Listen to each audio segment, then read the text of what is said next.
Hello అందరికీ, welcome to my channel.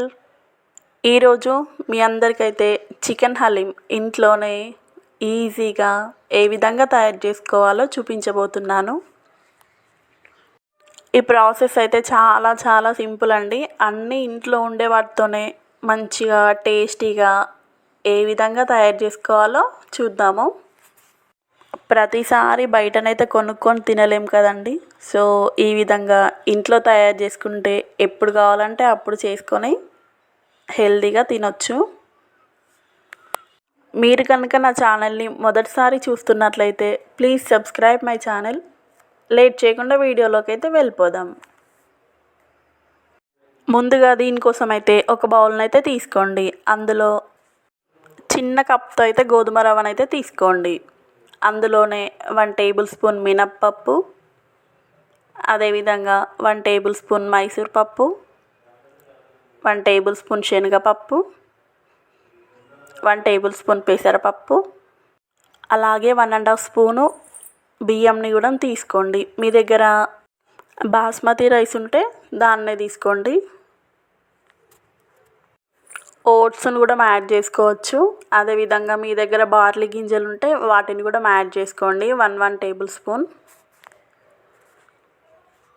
ఇందులోనే ఒక 1/2 టేబుల్ స్పూన్ గసగసాలు, అదేవిధంగా 10 వరకు బాదం పప్పు, 10 వరకు జీడిపప్పు, వీటన్నిటిని అయితే యాడ్ చేసుకోండి.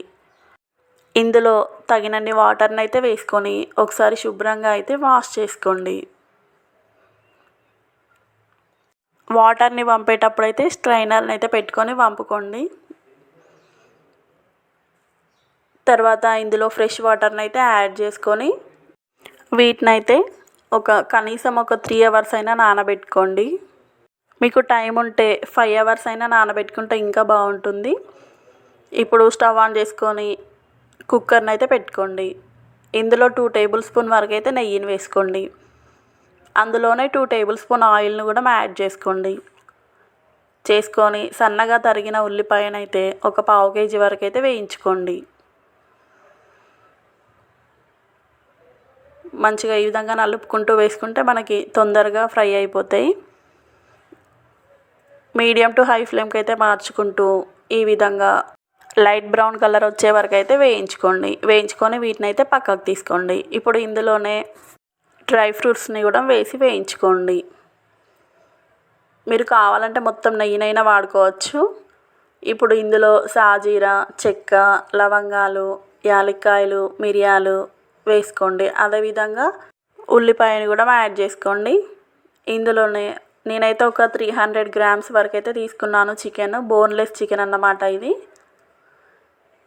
దీన్ని కూడా వేసుకొని కరివేపాకు, 1/2 టేబుల్ స్పూన్ దాకా పసుపు, కారము, అలాగే ధనియాల పొడి, చికెన్ మసాలా, అదేవిధంగా 1/2 టేబుల్ స్పూన్ వరకు మిరియాల పొడిని కూడా యాడ్ చేసుకోండి. ఇందులోనే సాల్ట్ని కూడా వేసుకొని ఒకసారి అయితే మంచిగా కలపండి మొత్తము. ఇందులోనే ఒక 2 టేబుల్ స్పూన్ వరకు అయితే పెరుగు వేసుకొని దీన్ని కూడా మరొకసారి అయితే మంచిగా కలపండి. స్టవ్ అయితే హై ఫ్లేమ్లో పెట్టుకొని ఒక 3 to 4 మినిట్స్ అయితే ఈ విధంగా అయితే కలుపుకుంటూ ఉడికించుకోండి. ఈ విధంగా మరుగొచ్చిన తర్వాత ఇందులోనే మనం ఇందాక వేయించి పక్కన పెట్టుకున్న ఆనియన్స్ని కూడా యాడ్ చేసుకొని తగినన్ని వాటర్ని అయితే పోసుకొని కుక్కర్ పైన మూత అయితే పెట్టుకొని ఇదైతే ఒక 10 to 15 విజిల్స్ వచ్చే వరకు అయితే ఉంచుకోండి. ఇప్పుడు మనకి ఇవైతే మంచిగా నానిపోయింది.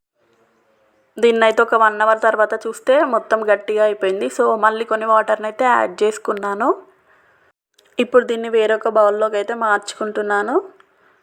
ఎందుకంటే బౌల్ మొత్తం నిండుగా ఉంది కదా, సో వేరే దాంట్లోకి అయితే మార్చుకొని దీన్నైతే ఇంకొక స్టవ్ పైన అయితే పెట్టుకొని ఉడికించుకోండి. ఇందులో కొన్ని వాటర్ని కూడా యాడ్ చేసుకొని ఉడికించుకోండి. దీన్నైతే మధ్య మధ్యలో అయితే కలుపుతూ ఉండాలన్నమాట. లేకపోతే అడుగంటిపోతుంది. ఈ విధంగా కలుపుకుంటూ మీడియం టు హై ఫ్లేమ్కి అయితే మార్చుకోండి. మనము ఇదేం ఎక్కువ ఉడికించాల్సిన అవసరం లేదు. ఒక 5 మినిట్స్ ఉడికించుకుంటే మనకి సరిపోతుంది. మనకైతే ఈ విధంగా దగ్గర పడుతుంది మంచిగా చిక్కగా. సో ఈ కన్సిస్టెన్సీ ఉన్నప్పుడైతే స్టవ్ అయితే ఆఫ్ చేసుకొని చల్లార్చుకోండి. చల్లారిన తర్వాత ఇంకా గట్టిగా అవుతుంది. మనకైతే చల్లారిన తర్వాత ఈ విధంగా అయిందన్నమాట. మెత్తగా ఉడికిపోయింది. ఇప్పుడైతే మిక్సీ అయితే తీసుకొని అందులో అయితే ఇదంతా వేసుకొని మెత్తటి పేస్ట్ లాగా అయితే గ్రైండ్ చేయండి. మనకైతే ఇది బాగా తిక్కుగా కాకుండా కొంచెం పల్చగా ఉంటేనే బాగుంటుంది. సో నేనైతే ఇలా ఉంది. ఇంకా పల్చగా ఉండాలి. ఇందులో కొన్ని వాటర్ని అయితే యాడ్ చేసుకొని మరొకసారి గ్రైండ్ చేసుకున్నాను. 15 విజిల్స్ తర్వాత మనకైతే చికెన్ అయితే ఈ విధంగా అయిపోయింది. చాలా మెత్తగా అయిందన్నమాట. మనం చికెన్ ఉడికించేటప్పుడు అయితే స్టవ్ హై ఫ్లేమ్లో కాకుండా మీడియంలో అయితే ఉంచుకోండి. అప్పుడే మనకు మంచిగా మెత్తగా ఉడుకుతుంది. సో ఈ విధంగా మీకు పప్పు గుత్తి ఉంటే దాంతోనైనా ఈ విధంగా చేసుకోండి. మంచిగా చికెన్ అయితే మెత్తగా ఉడికింది.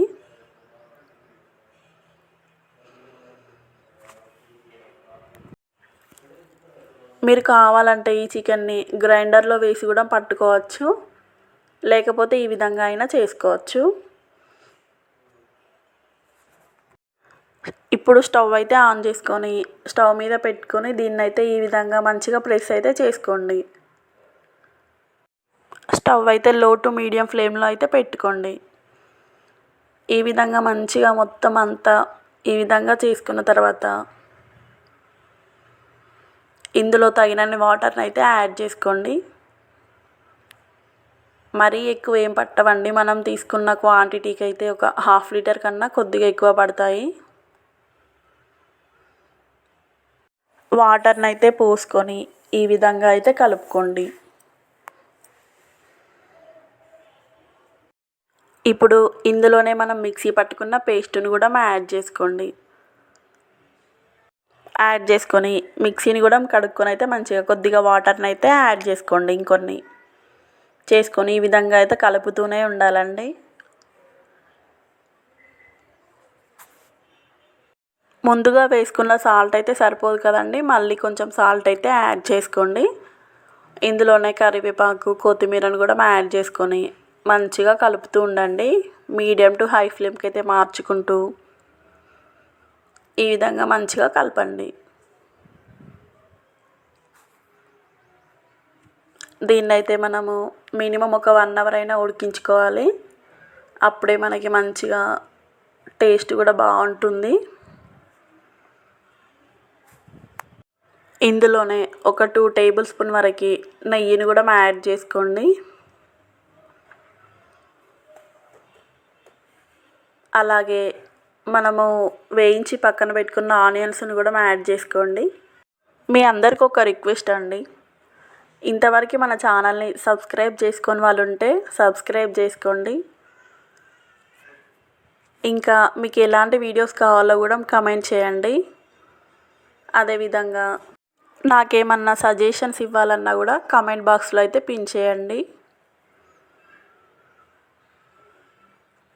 మనకైతే కన్సిస్టెన్సీ అయితే కొద్దిగా అయితే మారుతుంది. కొంచెం చిక్కగా అవుతుంది. ఇది ఇంకా చల్లారిన తర్వాత గట్టిగా అవుతుంది కొంచెము. మీకైతే ఇప్పుడు ఒక 1 అవర్ తర్వాత చూపిస్తున్నాను. మనకైతే ఈ విధంగా మంచిగా చిక్కగా అయిపోయింది. ఇప్పుడైతే స్టవ్ ఆఫ్ చేసేసుకోండి. దీన్నైతే వేడివేడిగా ప్లేట్లోకి అయితే సర్వ్ చేసుకొని డ్రై ఫ్రూట్స్, అదేవిధంగా ఆనియన్స్, కరివేపాకు వేసుకొని మంచిగా పైననైతే గార్నిష్ చేసుకోండి. అదేవిధంగా కొంచెం లెమన్ని కూడా పిండుకొని తినండి. టేస్ట్ అయితే చాలా చాలా బాగుంటుంది. మీకైతే ఖచ్చితంగా నచ్చుతుందండి ఈ రెసిపీ అయితే. అంత టేస్టీగా ఉంది. తప్పకుండా మీరు కూడా ట్రై చేయండి. మనం ఎప్పటికీ బయటనైతే కొనుక్కోలేము కదా. ఈ విధంగా ఇంట్లో చేసుకుంటే ఎప్పుడు కావాలంటే అప్పుడు చేసుకొని తినొచ్చు.